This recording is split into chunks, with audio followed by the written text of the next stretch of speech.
The room did not want to open. Mary knocked once. No answer. She knocked again, harder. Inside, voices stopped. There were men in there, awake men, hands near knives. Mara stood behind Mary with the child wrapped tight against her chest. Dagon stood behind both of them. He could still feel water in his ears, though he knew it was impossible. Mary knocked a third time.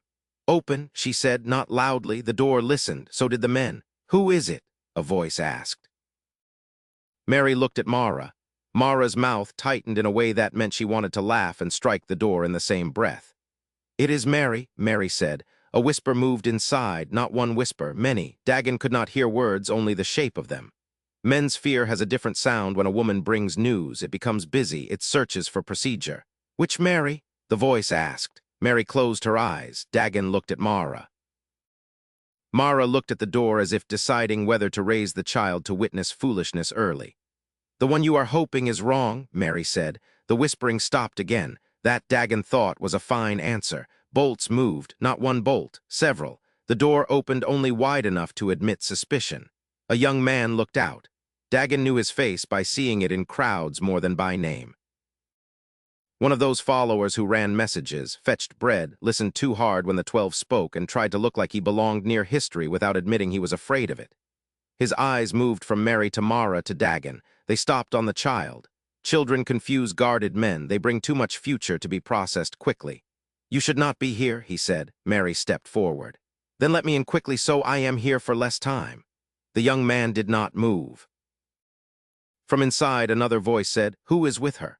"Mara," Mary said. Another pause. "And Dagon," Mara added. The pause after Dagon's name was different. He had earned that. Not all reputation is false just because you regret it later. "He is with me," Mara said. That should not have helped as much as it did. The young man opened the door wider. They entered sideways like guilt. The room was too small for the fear inside it. Dagon could read what the room had been before. Fire blackening on one wall from an old brazier. Grooves worn into the door's lintel where a generation of tradesmen had carried cloth. An olive oil stain on the floorboards near the corner. It had been a workroom, then a storeroom. This week it had become a place men hid in after their teacher had been killed. Men sat and stood in broken arrangements. Some near the walls, some near the table, some near the door, but not too near, as if bravery might be measured by distance from escape. A lamp burned low, though day still leaked through shutters. The air smelled of sweat, old bread, oil, dust, and the sour breath of people who had argued through the night. Peter was there. Dagon knew him even before he turned. Some men carried themselves like a door kicked open. Peter carried himself like a door he had kicked open and then wished he could repair before anyone noticed the damage. His face looked older than it had 3 days ago. Not by years, by knowledge. John was near him, younger in the way rivers are young beside stones, not less deep, only less broken at the surface. Others sat with their heads bent. One man rubbed his thumb against the grain of the table again and again until Dagon wanted to tell him the wood had confessed all it knew. No one spoke first. Mary did, of course she did. "I saw him." The words landed badly, not because they were weak, because the room was not built to receive them. Dagon watched the men flinch in different ways. One looked down, one shut his eyes, one laughed once, sharp and angry, then covered his mouth. Peter's face did something terrible. Hope rose and shame struck it before it could stand. "Mary," he said, just her name, but names can bless or trap depending on the mouth. Mary heard both possibilities and chose neither. "I saw him," she said again. "At the tomb," John asked, "near it." Alone, not alone, men shifted. Dagon hated that shift. It was the sound of people deciding which part of a woman's experience could be trusted if they trimmed away enough of her. Mara stepped forward, not much. "She came to us," Mara said. Peter looked at her then. "You saw." Mara held his gaze. "I saw Mary after." "That is not the same." "No." Mara's honesty made the room colder for a moment. Then she continued. "But I know what a person looks like when grief has eaten them. I know what a person looks like when fear is driving, and I know what Mary looked like this morning." "And what was that?" someone asked. Mara turned her head slightly. "Found." The word moved through the room without permission. Dagon felt it in his stomach. Found. He had been found near water. Mary had been found by name. Maybe the whole movement, if it lived, would be made of people found in different ways and annoyed by the shape of rescue. Peter stood. "Tell it from the beginning." Mary did, not perfectly. She began at the morning, went back to the night, corrected herself. She did not make herself brave. She did not decorate doubt so the men could swallow it more easily. When she said, "He spoke my name," the room changed. Peter sat down hard. John covered his face. Another man whispered a prayer so softly even God would have had to lean close. Dagon stood near the wall and tried to disappear. It did not work. Peter saw him. "You," Peter said. Dagon considered several answers and rejected all of them for being clever. "Yes, you were with her." After what?" Dagon looked at Mary. Mary did not rescue him. Good. Mara shifted the child higher. The baby slept with his mouth open, useless in interrogation. Dagon took a breath. "I saw him buy water." The room grew still in a new way. Peter's face hardened first. That was not unbelief. It was injury. Why a woman at a tomb? Why a thief at water? Why does mercy have no respect for order? Dagon looked at Peter's hands. They were on his knees and trembling slightly, the small tremor of a man who has not eaten in hours. "I did not deserve it," he said. Peter looked at him sharply. "I did not say that. You did not need to." The room tightened. Mara said, "Dagon." He raised one hand not to silence her, only to show he had heard. "I do not know why he came to me," Dagon said. "I did not ask properly. I did not believe properly. I was not waiting with clean hope. I was angry.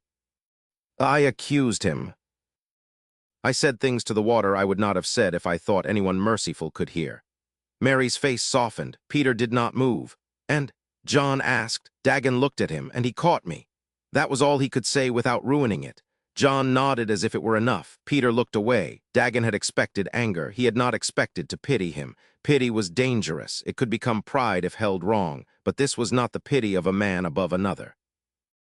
This was the pity of recognizing a wound because yours had healed badly in the same weather. "He will come to you," Dagon said. Peter turned back. "Did he say that?" "No." "Then why say it?" "Because he has not finished being himself." Mary smiled then, just a little. Mara did too, though hers came with warning. "Do not get used to sounding wise," it said. Peter sat again. The room breathed badly, but it breathed. Someone brought water. Someone else found bread. These were the old sacraments of frightened people before anyone named them grandly. Drink, eat, sit, do not run for one more moment. Mara took the cup first because the child had drained more from her than fear had. Dagon watched her drink and felt the ordinary holiness of her throat moving. Mary sat near the lamp. The flame made her face uneven, all planes and hollows, joy and exhaustion arguing under skin. Men looked at her differently now. Not well enough. Better than before. That was how most things began, badly improved. Peter leaned forward. "Say it again," he said. Mary looked at him. "Which part?" His mouth worked. No words came. Mary understood. "He spoke my name," she said. Peter closed his eyes. Dagon looked away. Some shame should not be watched just because a man has earned it. Outside, the street continued. A seller called out something about figs. A child laughed.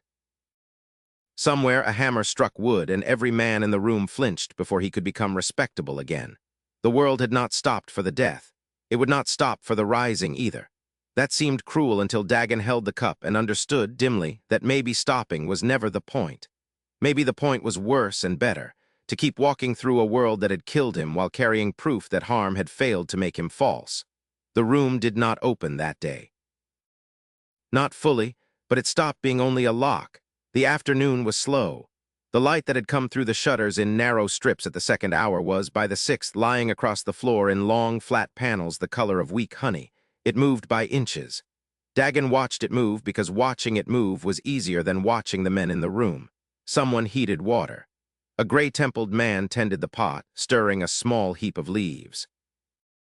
He poured a cup for himself, drank without tasting it, and went back to the pot. He did not offer a cup to anyone. Mara stood, walked to the pot, poured a cup, sat back down. The baby pressed his face toward the warmth without waking. Dagon thought about the word found. He had spent his life avoiding being found. The avoidance had become a posture, a man who could be in a room and not really be in it. He looked around this one. He was, as it happened, in it. The afternoon light moved another inch. A man near the wall began very quietly to weep. No one looked at him directly. Another man, older, broad-shouldered, the sort of man Dagon would have judged a former fisherman by the white scars on his forearms, reached one hand sideways and rested it on the weeping man's shoulder. The weeping man did not stop weeping. The hand did not move. They stayed like that for a long while, the way two stones stay where the earth has put them. Outside, somewhere down the lane, a dog barked at something and was answered by a second dog farther off. The two dogs argued for perhaps 100 breaths, and then, by some agreement neither man nor God had brokered, gave up the argument. The room held its breath in a different way than it had been holding it. Dagon noticed this and did not announce it. Near evening, Mara slept sitting against the wall with the child in her arms. Mary slept with her head near Mara's shoulder. Peter did not sleep. John did not either. Men whispered in corners, not yet brave enough for proclamation, too altered for silence. Dagon sat by the door. Threshold work was the oldest work he knew. As a boy, he had sat at the door of his mother's house in the years she could not afford a second lamp, learning which footsteps coming up the lane were neighbors and which were trouble. He had thought in those years that threshold work was the work of fear. Sitting tonight by this door, he was beginning to understand it was also a way of staying with the people inside. He thought of his mother. He had not in many years. At some point, Peter came and sat beside him. Neither spoke for a long while. That was good. Words had been overworked. Finally, Peter said, "What did he call you?" Dagon watched the seam under the door where street light thinned. "Friend." Peter breathed in. It was almost a wound. "He said that before," Peter said. "To you?" "To us." Dagon nodded. "Then he meant it before I borrowed the word." Peter looked at him. Dagon expected rebuke. Instead, Peter gave a tired sound that might one day become a laugh if Mercy kept working on it. "You are difficult, so I have been told by experts. Mara, among others." Peter looked toward the sleeping women. "She believes quickly." "No," Dagon said. "She makes room quickly." Belief comes and finds the room prepared. Peter was quiet. "That is better," he said. Dagon looked at him then. Peter's face was still ruined, but ruins, Dagon had learned, were not always empty. Sometimes they were where rebuilding started because there was no hiding what had fallen. The door